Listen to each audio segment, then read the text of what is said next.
एक मगरमच्छ से हाथी अपनी जान बचाकर भाग रहा था। मगरमच्छ के नुकीले धारदार दांतों को देख हाथी के जिस्म में डर की सहरन दौड़ रही थी। भागते भागते हाथी की सांस फूल गई। इससे पहले हाथी जोर की सांस लेता, हाथी चक्कर खाकर बेहोश हो गया। कुछ देर बाद जब हाथी की आंख खुली तो मगरमच्छ इसकी छाती पे चढ़ा बैठा था। हाथी इतना खौफ में था कि होश में आते ही मगरमच्छ को देख फिर बेहोश हो गया। मगरमच्छ बोला, तूने मुझे बहुत भगाया है, तेरा पीछा करते करते मेरे पैर टेढ़े पड़ गए, तुझे तो जरूर खाऊंगा पर होश में आने के बाद। फिर मगरमच्छ नदी से पानी लेकर आया और हाथी के ऊपर डाल दिया।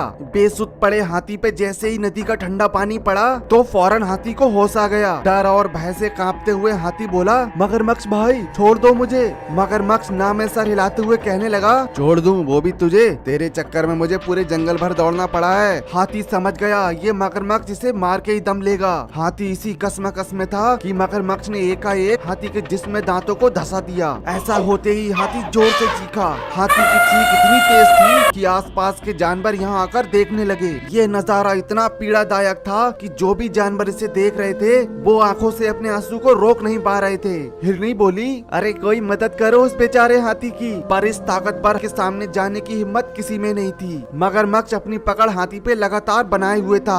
हाथी की चीख पुकारे पूरे जंगल में गूंज रही थी। जब गाय से ना रहा गया तो गाय हाथी की मदद को आगे आने लगी। गाय को आगे आते देख घोड़ा भी हाथी की मदद को आगे आने लगा। जानवरों को एकत्र होते देख मगरमच्छ मन ही मन सोचने लगा, अगर ये सब जानवर एक साथ मुझ पे हमला करेंगे तो मेरा तो बचना मुश्किल हो जाएगा। मगरमच्छ ये सोच ही रहा था कि घोड़े ने मगरमच्छ के मुंह पर जोर से लात मारी। घोड़े की लात इतनी जोरदार थी कि मगरमच्छ का जबड़ा घूम गया। अब बाकी जानवरों में भी हिम्मत आ गई थी। गोरिल्ला भागते हुए आया और जोर से मगरमच्छ के मुंह पर मुक्का मार दिया। मुक्का पड़ते ही मगरमच्छ की आंखों के सामने अंधेरा छा गया। हाथी अब भी मगरमच्छ के चुंगल में फंसा हुआ था।